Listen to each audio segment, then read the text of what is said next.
করবা না, তাহলে কাবিনে সিগনেচার কেন করলাম? সংসার যদি নাই করবা, তাহলে কবুল কেন বললাম?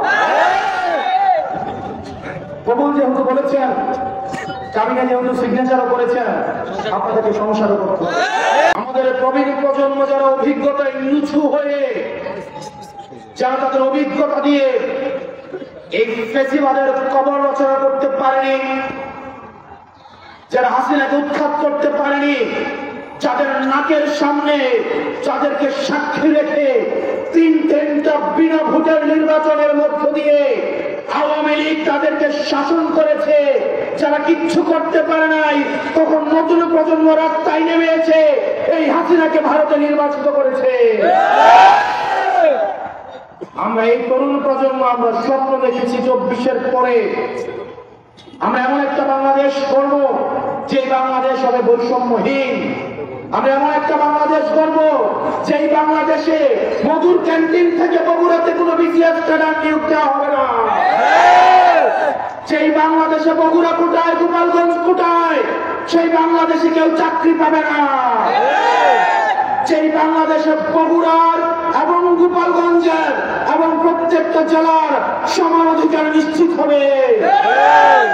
গোপালগঞ্জে জন্মগ্রহণ করার কারণে কাউকে নির্যাতিত করা হবে না, বগুড়ায় জন্মগ্রহণ করার কারণে কাউকে নির্যাতিত করা হবে না, সুযোগ বঞ্চিত করা হবে না।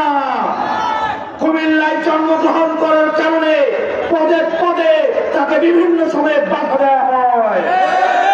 আমরা এমন একটা বাংলাদেশের স্বপ্ন দেখেছিলাম যেই বাংলাদেশে প্রত্যেকটা নাগরিক, প্রত্যেকটা মানুষ নাগরিক হয়ে উঠবে, যেই বাংলাদেশে দাড়ি টুপি পড়লে তাকে দাড়ি টুপি টেনে টেনে রাস্তায় যাবে, তাকে পুলিশ ধরে নিয়ে যাবে না।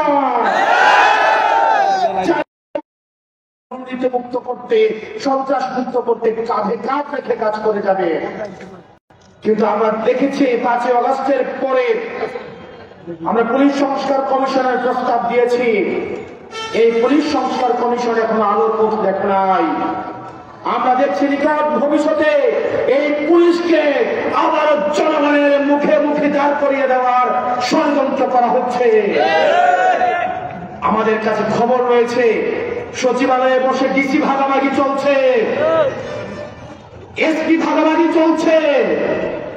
আবার কোন পাতানো ইলেকশনে এই বৃহৎ রাজনৈতিক দলগুলো যদি রুটি ভাগাভাগি এবং এই ক্ষমতা ভাগাভাগির কোন পাতানো নির্বাচনের দিকে যায়, তাহলে আমরা জনগণকে নিয়ে সেটি প্রতিরোধ করব।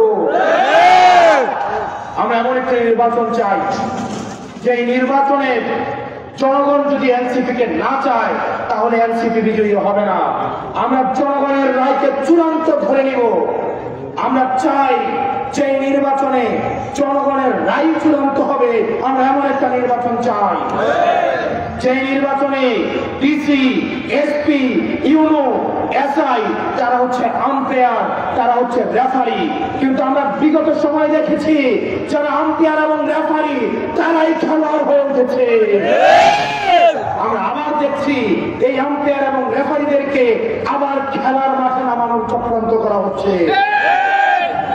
প্রিয় রাজশাহীবাসী, আপনাদের ঐক্যবদ্ধ থাকতে হবে। এই সংস্কারের বিপক্ষে যারা মায়ের অবস্থান নিয়েছে তাদেরকে আপনারা চিহ্নিত করুন। আজকে তারা সংস্কারের বিপক্ষে ন্যায়ের অবস্থান নিয়েছে, আগামীকাল তারা তত্ত্বাবধায়কের বিপক্ষে ন্যায়ের অবস্থান নেবে, পরশুদিন আপনার ভোটের বিরুদ্ধে তারা অবস্থান নেবে। আজকে তারা ব্যালটের বিরুদ্ধে অবস্থান নিয়েছে, ভোটের বিরুদ্ধে অবস্থান নিয়েছে, কালকে তারা আপনার মতামতের বিরুদ্ধে অবস্থান নেবে। কালকে আপনার তারা টুটি চেপে ধরবে, পরশু আপনার ভাতের অধিকার কেড়ে নিবে, চাকরির অধিকার কেড়ে নিবে, জীবনের অধিকার কেড়ে নিবে। প্রিয় রাজশাহীবাসী, আমাদের স্বাধীনতা আমাদেরকে আদায় করতে হবে, আমাদের সংস্কার আমাদেরকে আদায় করতে হবে। এনসিপি সংখ্যাগত ভাবে, জন্মগত ভাবে, সময়গত ভাবে ছোট দল হতে পারে, কিন্তু আমরা সব সময় এতদিন পর্যন্ত আমরা সঠিক অবস্থান নিয়েছি। আমরা দেখেছি এই জুলাই সনদ যখন ব্যর্থতায় পর্যবসিত হতে যাচ্ছে, আমরা এনসিপি কিন্তু স্বাক্ষর করি নাই। কিন্তু আমরা দেখেছি অনেকে এই জুলাই সনদে স্বাক্ষর করেছে। নাসির ভাই আজকে বলেছে স্বাক্ষর করার পরে আজকে আবার বিপক্ষে অবস্থান নিয়েছে।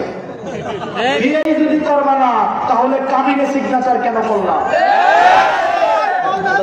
সংসার যদি নাই করবা তাহলে কবুল কেন বললাম? কবুল যেহেতু বলেছেন, কাবিনে যেহেতু সিগনেচারও করেছেন, আপনাদেরকে সংসারও করতে হবে। সংসার যদি না করতে চান, রাস্তা খোলা আছে, জনগণের সামনে এসে বলতে হবে আমরা ডিভোর্স দিতে চাই। জনগণের সামনে মুখোশ উন্মোচন করতে হবে। জনগণকে বোতা মারিয়ে সংস্কারের বিপক্ষে অবস্থান নেওয়া যাবে না। প্রিয় তরুণ প্রজন্ম এবং আমাদের যে রাজনৈতিক ভাইরা রয়েছেন, বেশিরভাগের বিরুদ্ধে যারা একই সাথে কাঁধে কাঁধ দেখে লড়াই করেছেন, আপনারা আমাদেরকে পরামর্শ দেন মাঝে মাঝে যে আমরা ছোট মানুষ, তরুণদের দল, বাচ্চাদের দল। আমরা আপনাদেরকে বলতে চাই, সরকারি চাকরিতে একটা নির্দিষ্ট সময়ের পরে চাকরিতে রাখে না।